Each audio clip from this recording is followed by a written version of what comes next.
আসসালামু আলাইকুম ও আদাব। আপনারা যে জাহান থেকে আমাদের এই ভিডিওটি দেখতেছেন আপনাদের সবাইকে স্বাগত। আজকে আমরা চলে আসি আলবিনা গার্ডেনের এবং কাউন্টারে চলে আসি। কাউন্টারে টিকিটের দাম দর করছি এবং 30 টাকা টিকিটের দাম জানার পর আমরা 3টি টিকিট সেখান থেকে কাটলাম এবং যা গত বছর ছিল 20 টাকা করে, কিন্তু এবছর তার বৃদ্ধি করা আছে।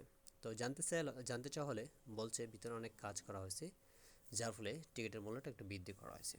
সুতরাং সমস্যা না, 30 টাকা তেমন একটা না। যা আমাদের পড়েছে গোলাপগঞ্জে, ঢাকা দক্ষিণ পাহাড় লাইন রাস্তায় আলবিনা গার্ডেন।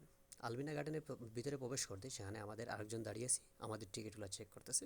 তো ওনাকে আমরা মজা করে রসিকতার সহিত বললাম যে টিকিট ছাড়া কি প্রবেশ করা যাবে না। উনি বলতেছে টিকিট ছাড়া তো প্রবেশ করা যাবে না, যার জন্য তো আমাকে এখানে দাঁড়িয়ে রাখা হয়েছে।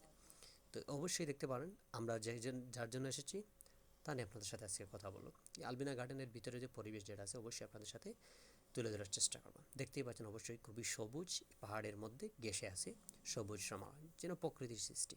কিন্তু এখানে প্রাকৃতিকভাবে কৃত্রিমভাবে যে আনারসের চারা লাগানো হয়েছে এবং কিছু ফল এবং ফুলের গাছ লাগানো আছে। এবং আমরা কিছুক্ষণ আসার পরে ভিতরের যে গেটের যে পিছনের যে ভিউ যেটা আছে সেটা আপনাদের সাথে খুবই সুন্দর, যা আপনাদেরকে ভাষায় বোঝানো সম্ভব নয়। আপনারা যদি এই সিলেটের মধ্যে থাকেন বা বাইরে থাকেন তাহলে চলে আসুন আলবিনা গার্ডেনে। সেখানে এই প্রকৃতির উপভোগটা যদি আপনি এখানে আসেন তাহলে খুবই ভালো লাগবে। আমার এখানে যাওয়া হয়ে গেছে 2 থেকে 3 বার, তাও আবার চলে এসেছি ঈদকে কেন্দ্র করে। আমাদের সহপাঠী ছিল হাফিজ ইয়াসিন ও ইসমাইল, যাদের সাথে আমার সচরাচর চলে। সামনে অবশ্যই দেখতে পাচ্ছেন একটি ফটো সেশনের জন্য একটি ফ্রেম বসানো হয়েছে বা খুবই সুন্দর করে একটা স্টেজ বাঁধা হয়েছে, যা খুবই ভালো লাগে, খুবই ভালো লাগে। কিন্তু অনেক আছে এখানে ফটো তুলতেছে, যার জন্য আমরা ক্যামেরাটা তেমন একটা দিকে মুভ না করে অন্যদিকে ঘুরে নিলাম। অবশ্যই দেখতে পাচ্ছেন সামনে অনেক সুন্দর সুন্দর করে গুছানো প্রত্যেকটা গাছ এবং রাস্তা। অনেক মানুষ এসেছে সিলেটে এবং সিলেটের বাইরে থেকে ঈদের সময়কে কেন্দ্র করে। অনেক আসছে তার পরিবার এবং পরিজন নিয়ে, কেউ এসছে বন্ধু বান্ধব মিলে, আবার কেউ আসছে সহপাঠী এবং সহচর নিয়ে। যদিও ঈদের সময় কাটানোর জন্য প্রয়োজন একটি সুন্দর মনোরম পরিবেশ, আর সেই সুন্দর মনোরম এবং প্রাকৃতিক পরিবেশ সৃষ্টি করে দিয়েছে আলবিনা গার্ডেন, যা অবশ্যই মানুষকে আনন্দ এবং উৎফুল্ল করে দেয়। মানুষের চলার ক্ষেত্রে এবং জৈবিক জীবনে মানুষ এরকম সুন্দর পরিবেশ বা বেড়ানোর জন্য সময় হয়ে ওঠেনি। অবশ্যই ঈদে মানুষের এর ছুটি 9 দিন থাকা, যার ফলে অনেক মানুষ তাদের পরিবার পরিজনের সাথে সময় দিতে পেরেছে। ঠিক আমরাও আমাদের কর্মস্থান বন্ধ থাকার কারণে আমরাও চলে এসেছি আলবিনা গার্ডেনে। অবশ্যই দেখতে পাচ্ছেন একটা কৃত্রিম পানির ঝর্ণা সৃষ্টি করা হয়েছে, যা ছোটো ছোটো বাচ্চাদের খুবই আকৃষ্ট করছে এবং যা আমাদের কাছে খুবই ভালো লাগছে।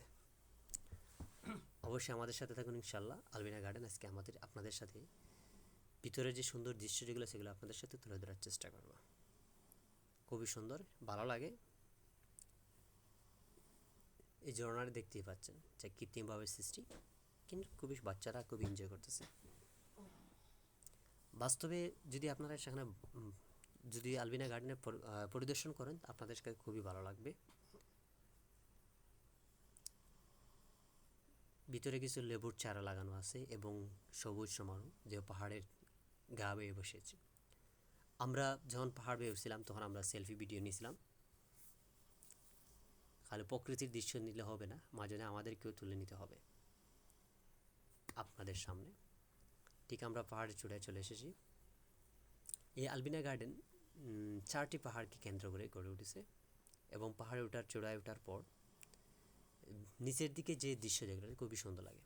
আমরা সামনের দিকে ক্যামেরা এগিয়ে নিয়েছিলাম, অনেক আমাদের ক্যামেরার সামনে আসতে না চেয়েও অন্যদিকে মুভ করেছে, তাই আমরাও ক্যামেরা সরে নিলাম পাহাড়ের অন্য চূড়ায় এবং সামনে এগোতে থাকলাম এবং প্রকৃতির দৃশ্য ধারণ করতে লাগলাম। কখনো আমাদের মজার ছলে, আনন্দের ছলে অনেক কথা বলছিলাম, তবু আমাদের কাজ ছিল সময়। যেহেতু আমাদের সাথে তেমন সময় ছিল না, সংকীর্ণ সময়ের ফলে সামান্য আপনাদের সামনে তুলে ধরার চেষ্টা করেছি। তবু আবারও আচ্ছা, এই যে আপনারা যে বারণি যে আছেন, বারণির কেন্দ্র করে আসা মানে কি আপনি একা আইছেন না ফ্যামিলির পরিবার সাথে? পরিবার সাথে। তো বারণি আসার পরে আপনি এই যে আলামিন গার্ডেনটা আসলে জানতাম না এখানে এই আছে, তো এখানে কেমন লাগে ঘুরতে? এখন নিরিবিলি পরিবেশ বা গ্রামীণ পাহাড় দিয়ে আছে। উঠে গেছে। তো এরকম আগে আর কোন আমাদের সিলেটের ভিতরে আছে অনেকটা এলাকার চা বাগান আছে, বাট এরকম আনারসের বাগান আমাদের সিলেটে নেই। তো আশা আপনি সবে মনে করবা যে এখানে আসার লাগে। আচ্ছা, থ্যাংক ইউ। আদাব।